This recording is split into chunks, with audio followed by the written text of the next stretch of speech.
Before I walk you through the platform, I just wanted to show you the overall recommended pathway for using Shine interventions in conjunction with the ART tests. So this visual in the teacher guide shows you how you would begin by pupils taking test A, paper 1, 2, or 3, completing any interventions. Oh, so running a report first, completing any interventions and progress quizzes that Shine recommends, and then following up with a parallel test B, which should hopefully show progress between tests.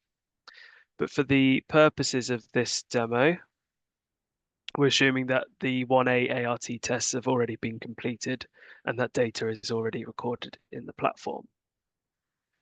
So now let me take you to the Boost Insights dashboard, which some of you will be familiar with. And I'm going to go to Analyze Data. And then we'll find the new Access Reading Test logo here. And you can see it's got the Shine logo at the top, which means it's affiliated with the Shine interventions. Click on that. And then you will see the two types of Shine report on the right here.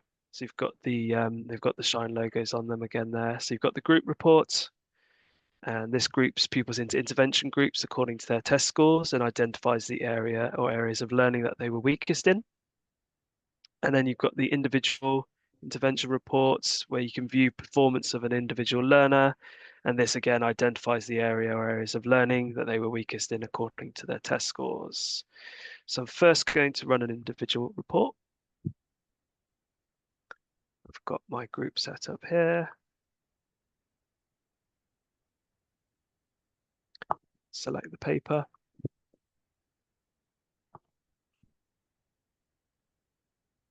And then you can see that it generates the report. So you've got an option to download the report for both report types. I'm just going to walk you through it here. So you've got a drop down here where you can toggle between pupils that are within the group. And then the report shows the class name and the test taken here and when it was last marked. You've got the age of the pupil at the test, and then you've got shows the last 3 tests with the most recent one on the right hand side, and it shows their age standardized score and their standardized score. And then below you've got the interventions area. So these show the area or areas of learning, which are the focus of the interventions. It shows the child's scores in each of those areas. It shows the strand names, which are from the tests, the questions that those strand names are related to, and then you've got the suggested learning sequence. So an intervention learning sequence is recommended if a learner falls below a preset threshold in the system. And these have been worked out based on the facility scores from the standardized trial. This means that they're based on level of difficulty and age related. So a learning sequence is essentially a set of resources related to the intervention sessions. And there's a clickable link there which takes you to the resources. If a pupil scores above the threshold, then of course they won't be recommended a sequence. So for example, we've got this student here, Adeline Black, who has scored below the threshold in all areas of learning and therefore has been recommended intervention learning sequences for all of them. And then we've got Zoe Brown. Zoe scored high marks in all of the areas, so then therefore she has not been recommended a learning sequence. And then we've got this pupil who scored high marks in retrieval and inference, so hasn't been recommended a learning sequence, but low marks below the threshold in vocabulary, so he has been recommended one. So I'm just going to show you the group reports.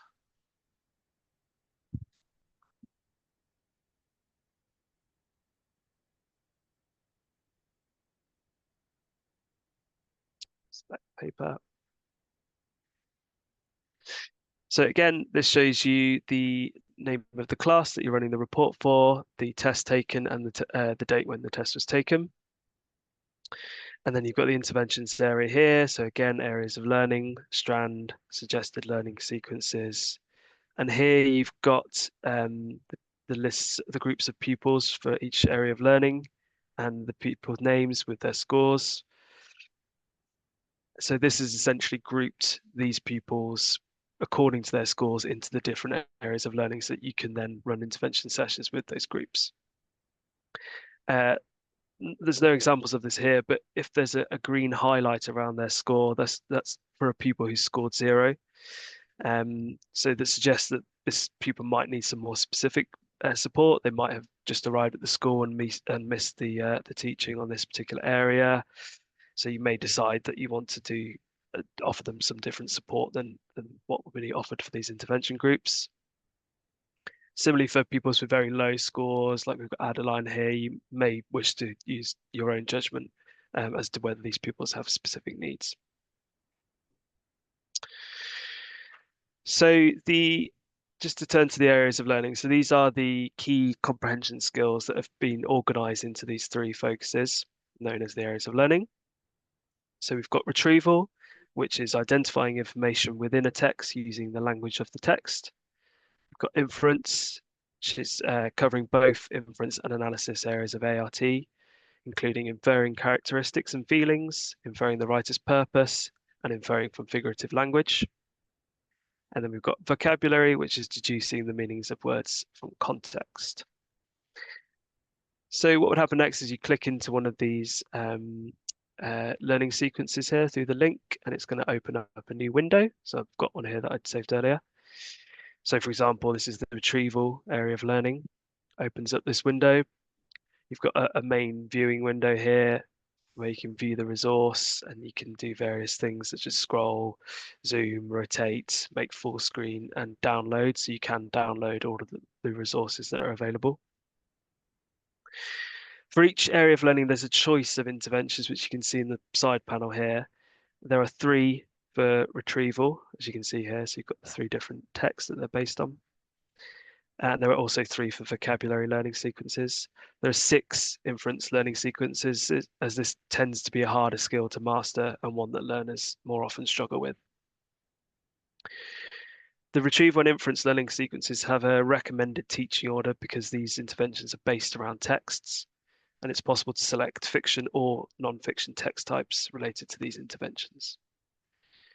With the vocabulary learning sequence, they contain a series of passages which target words and phrases that are likely to be unfamiliar to learners. The passages are couched in language and context that should be accessible to learners so that the meaning of the target word or phrase can be deduced. Across a learning sequence, challenges increase by the volume of items to be deduced within a session. So just to look at the resources specifically here, in the side panel, you can see that you've got a general teacher and user guide, which shows information on how to use the product, teacher guidance, and information on running intervention sessions. So that's what I showed you at the beginning with this. You've then within each learning sequence, you've got a PowerPoint, which again is downloadable, which is your main resource for teaching the intervention. You've then got the 3 worksheets related to the 3 sessions within the intervention, the model, support, and independent practice sessions, which I'll come on to shortly. You've got an answer document, which is all the answers to the worksheets. And then you've got this progress quiz document with a link to the Shine ART progress quizzes, which again, I'll come on to. As I say, all of these can be downloaded and the PowerPoint is editable once it's downloaded. So a bit more detail on the PowerPoint resource. So I recommend that before carrying out your first session, it's worth familiarizing yourself with the intervention PowerPoint resource. It's divided into 3 sessions. You can jump to these sessions from these buttons here. These are designed to be used alongside the corresponding worksheets, and the worksheet should be printed out and given to pupils to follow along with at the start of a session. So session 1 is the model session.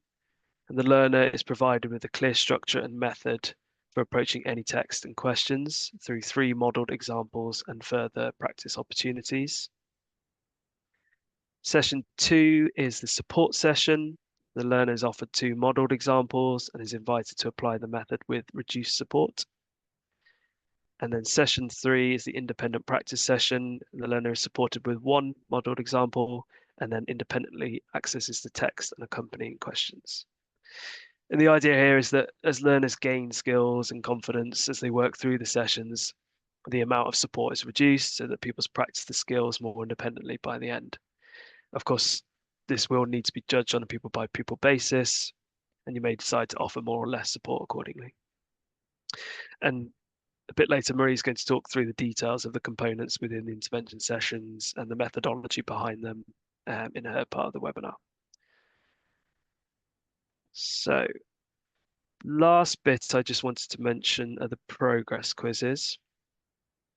So within each set of interventions, there's a progress quiz PDF, which contains a link here, and taking you to the assigned dashboard in Boost Insights. From here, you can assign a progress quiz on the particular area of learning to an individual or group of learners. It's recommended that pupils should complete 2 or 3 learning sequences a minimum before taking a progress quiz, and this allows the methods taught to become embedded and used independently. So I've got a progress quiz open here. Just give it a minute to load. Okay. So as you can see, the progress quiz is interactive and learners complete it online. For retrieval and inference, the learner independently meets 2 texts. So you've got an example of a text here with a photo, each with 6 to 8 questions, and the questions are here. They can be accessed online and answered online. For vocabulary, there are 10 passages containing target words for pupils to deduce meaning. Marks are automatically recorded to allow teachers to review progress through the progress reports. Let me show you those. So once a progress quiz has been completed and the results submitted, and go back. Within Analyze Data, you've got these Shine Intervention Access Reading Tests progress quizzes. And within here, you can choose between 2 reports. So the Intervention Progress Quiz Report, this one, and the Intervention Progress Quiz Report Comparison View, where you can see results of multiple quizzes side by side to track progress. So I think I should have some data here.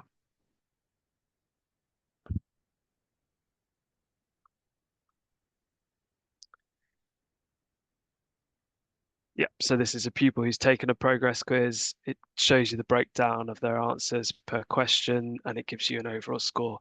So the idea here is that if the results of a progress quiz suggest that further practice is required, then the extensive bank of intervention materials enable this to happen seamlessly.